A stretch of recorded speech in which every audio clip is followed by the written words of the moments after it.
In the past 15 years, this group has gone from strength to strength, developing a community for Aotearoa's most precious taonga.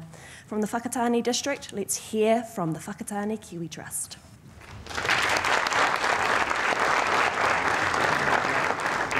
Nā mana nā reo, nā mātā waka kai wainui a koutou, tēnā tātou katoa. Mai e te tupua, mai e te tāwhito, mai e te kāhui o nā ariki, mai e te tāwhiwhi atu ki nā atua. Ko taki nā ta Māori, ko ta Māori a hau no mai. Ki runga ke enei taura, ki runga ke enei tama. E tuku nā ta whai ororo, tāne ta wai ora. Tēnei tama te tau ki ake, whakatū tārewa ki te rani. Uhi, wero, tau mai te Māori, hau mi e hui e, tāi ki e. This all started when Rod Warren stuck his hand in a burrow and found a kiwi sitting on an egg and a chick. He rushed back to the office and said, "So, what are we going to do about these birds in a hopi?" The agencies agreed a plan, field staff drew in community support, contractors and volunteers ran traps and minded chicks. The trust grew its business model, people power took over and passions were engaged and we were away. Well, I believed, and luckily the other trustees believed, that it had to be a semi-commercial way of running the Kiwi Trust so that the money was coming in from other places.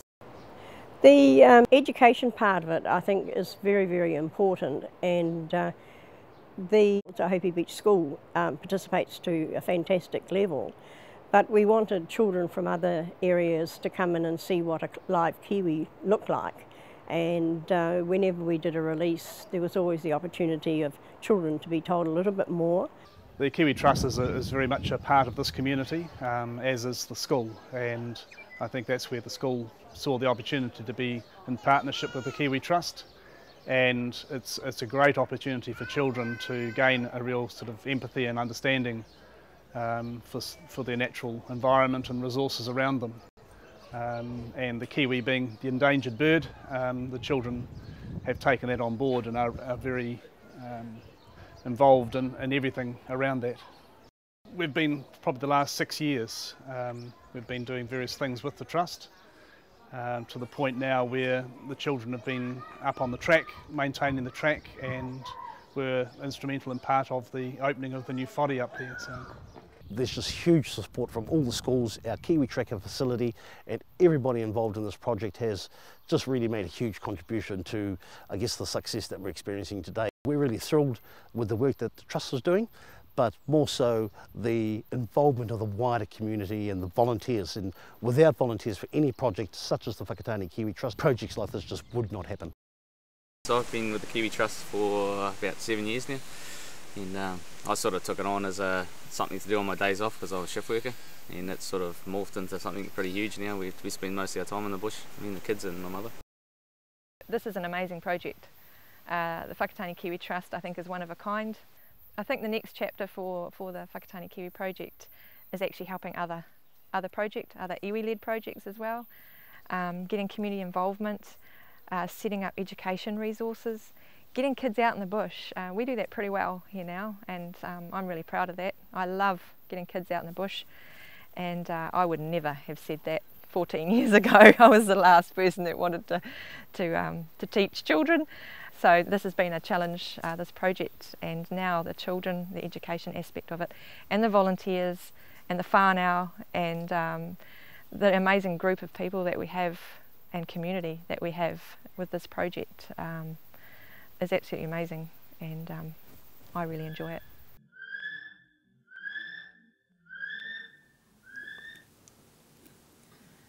Who here knew that Whakatane was the Kiwi capital of the world?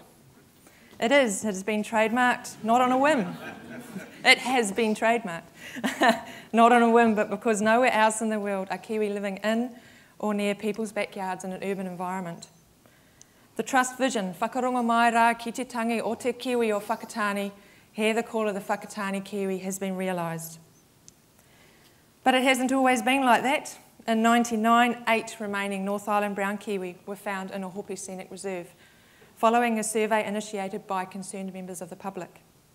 Operation Nest Egg was used as a main tool to restore the population, and 10 years later, the next chapter in situ management began.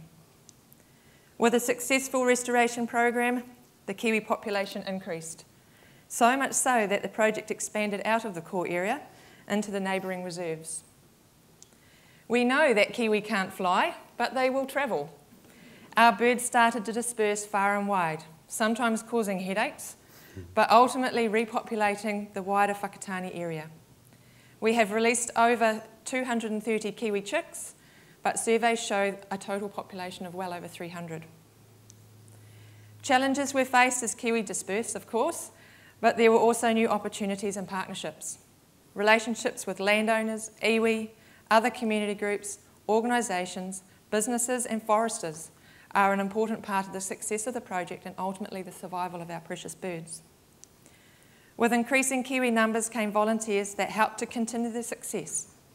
And kiwi have always been a taonga, a treasure to tangata whenua and New Zealanders alike. Like the kiwi, our volunteers are our taonga. From stoat trapping to kiwi monitoring, volunteers are an integral part to the success of the Trust. We were founded by volunteers, and our governance continues to be guided by the work of volunteers. Our volunteers, the most of whom live locally, bring a sense of community to our work. They help the Trust play a meaningful part in engagement, education and advocacy. One of the key things we recognise is that for volunteering to be successful, it has to be mutually beneficial. For many people, volunteering for the Trust is a way to acquire new skills for future employment. But even more so, it is being part of a family. And that family has well over 100 members now. Kiwi Whakatane is our new education resource, which uses kiwi as a tool to introduce children to the natural environment so close to their classrooms and homes. The resource fits within New Zealand's education curriculum and it aligns with the Trust's new vision, healthy forest, healthy kiwi, healthy community. We have also developed the Kiwi Tracker field trip to complement the classroom learning. This gives teachers and children the chance to do experiential learning within the Kiwi reserves. Amazing spin-offs that we didn't anticipate include children signing up as volunteers, adopting robins, creating spectacular art and poetry, raising money for Kiwi chick transmitters, and even producing a CD bird song that reflects the natural environment that is in our backyard. Businesses also contribute to the success by gifting, accounting, graphics, signage, communication, accommodation, and so much more. Last year, we translocated 40 North Island robins from Aotearoa to our local reserves. This is part of the Trust vision to enhance the biodiversity in the Whakatane area. So where to from here? Promoting Whakatane as the Kiwi capital of the world, seeking corporate partners and sponsorship, developing ecotourism opportunities, and our new Halo initiative.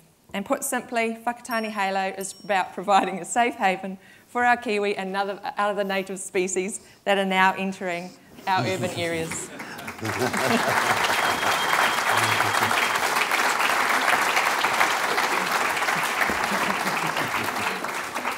And if we do our job right, the project will be led by the young people that we have educated and empowered.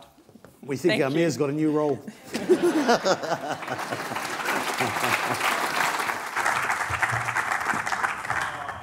And that's why I love being Mayor of Whakatane, the Kiwi capital of the world.